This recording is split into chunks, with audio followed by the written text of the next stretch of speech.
हेमा केवलचंद जी खाटेड़ और हेमा भंवरलाल जी छाजेड़।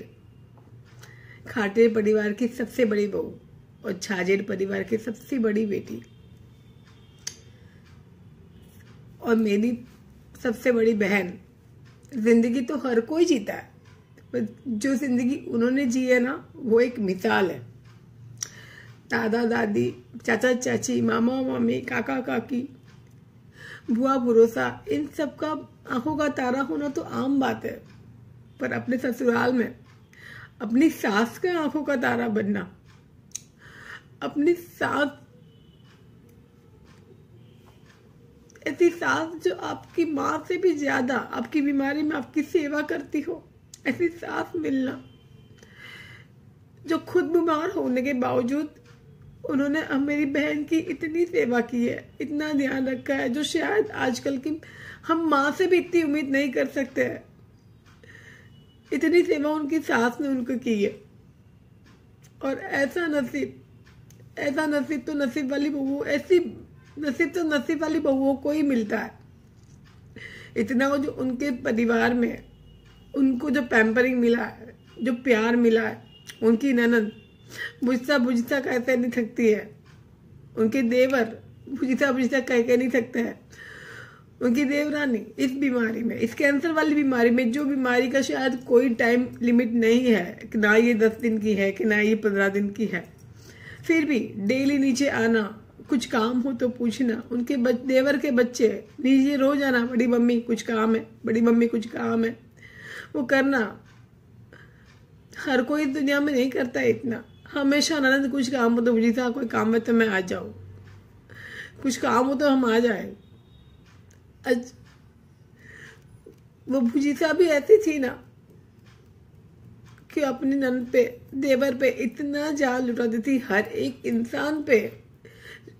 रियल और कजिन से तो मतलब ही नहीं, हर एक इंसान से वो इतना अटैचमेंट, इतना प्यार, इतना देना है, करना है, हुस, एक्साइटमेंट।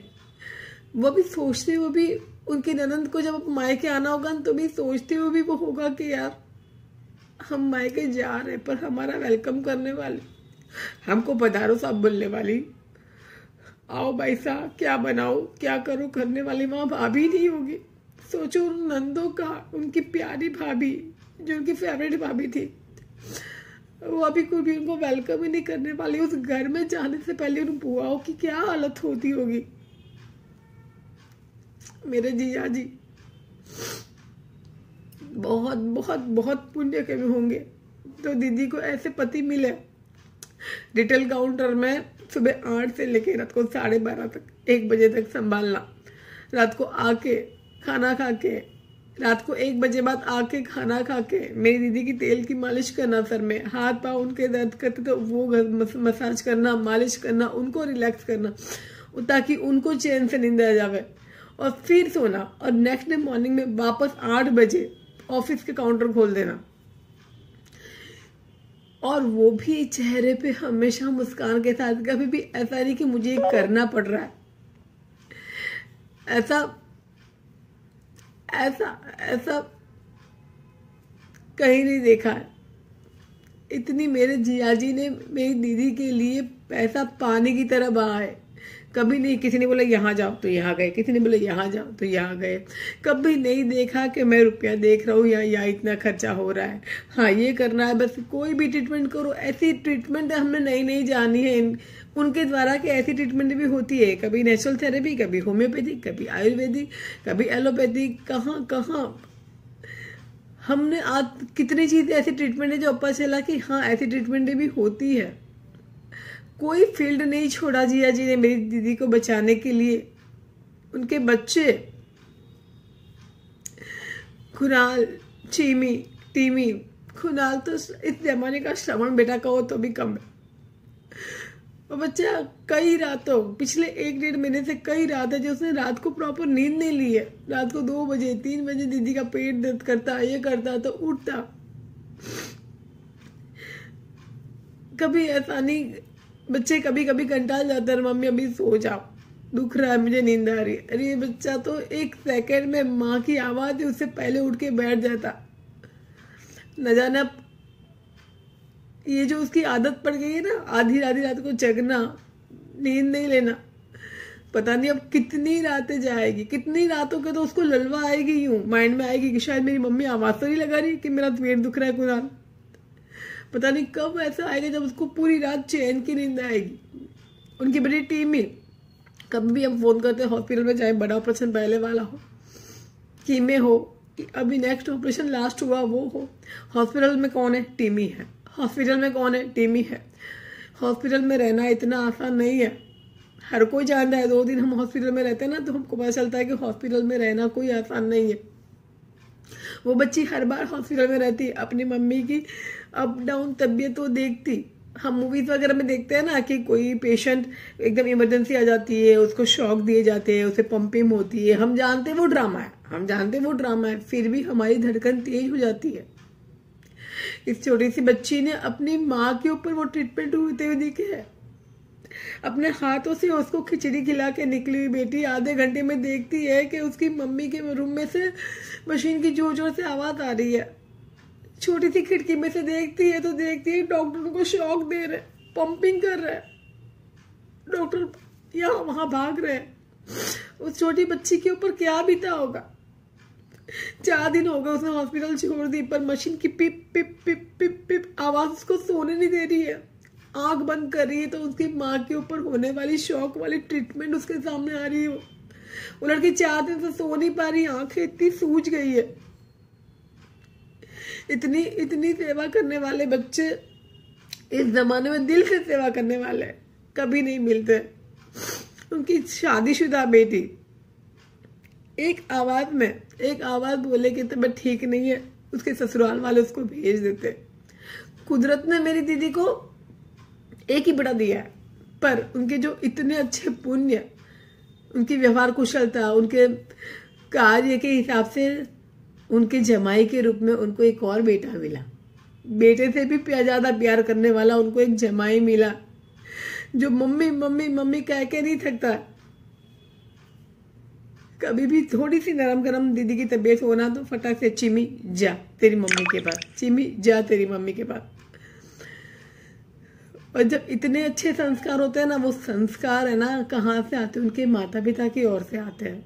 और समाज में सच में मेरी बहन की बेटी के ससुराल वाले, उनके सास ससुर सच में समाज में दृष्टांत रूप है। ऐसे गिनत, ऐसे वैसा व्यांसा दिया लेके जाओ तो भी नहीं मिलते।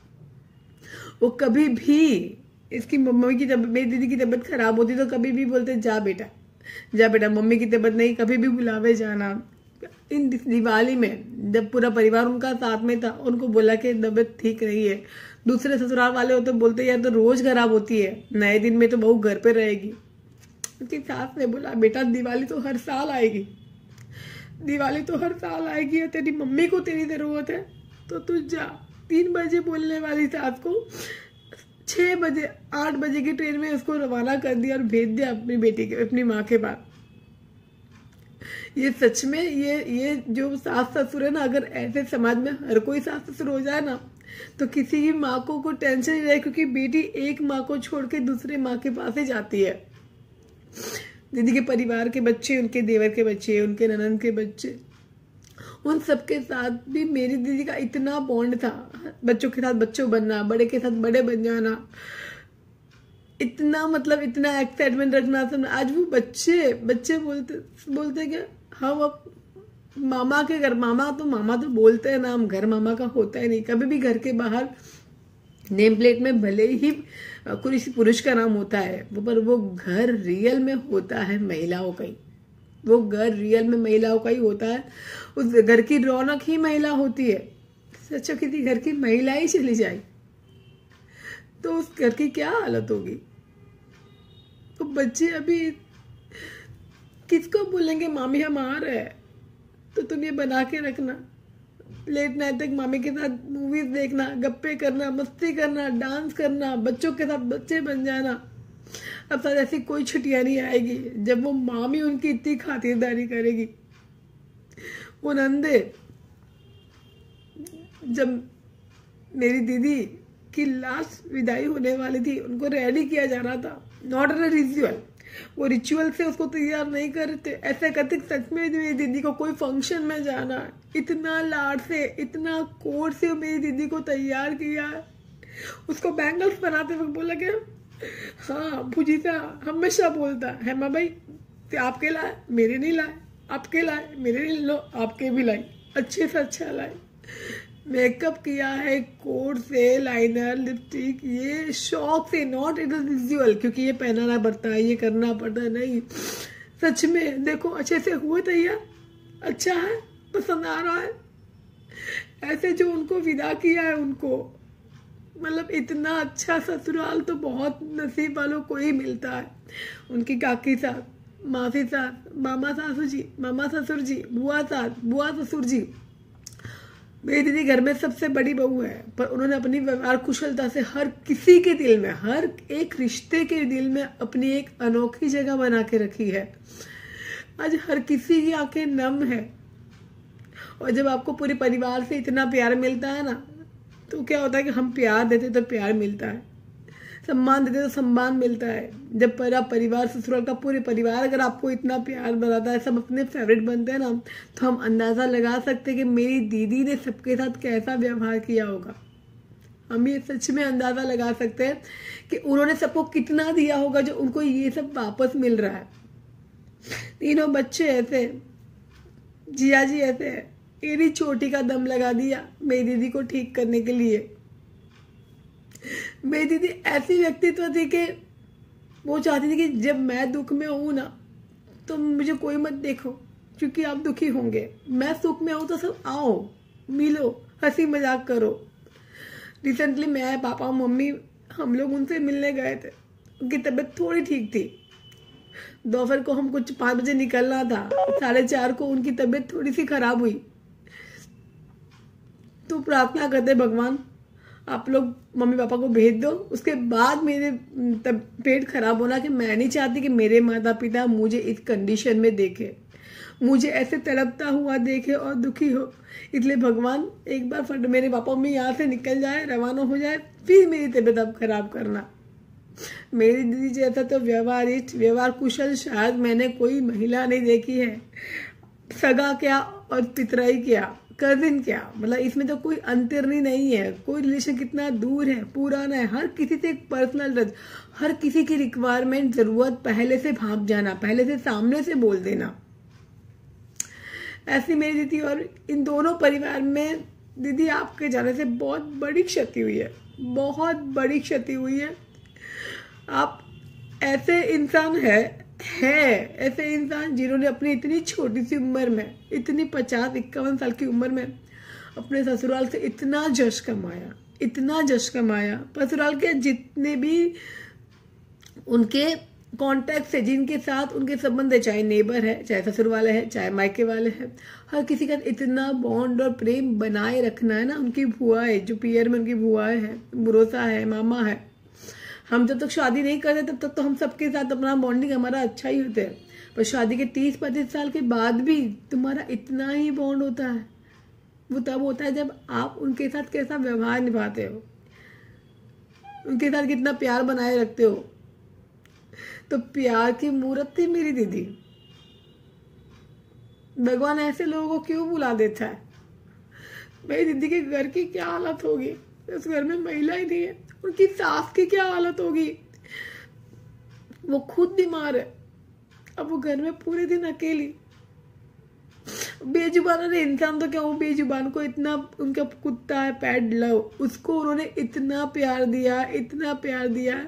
उस कुत्ते को हम कुत्ता नहीं बोल सकते हैं, उनको गुस्सा आता है, वो बोलते हैं ये मेरा बेटा लव है, उसका नाम लव है, कुत्ता मत बोलो। वो बेजुबान जानवर 3 दिन से पलंग पे चुपचाप गुमसुम उसी पलंग पे बैठा हुआ है जहां पे मेरी दीदी सोती थी, न हिल रहा है न डुल रहा है।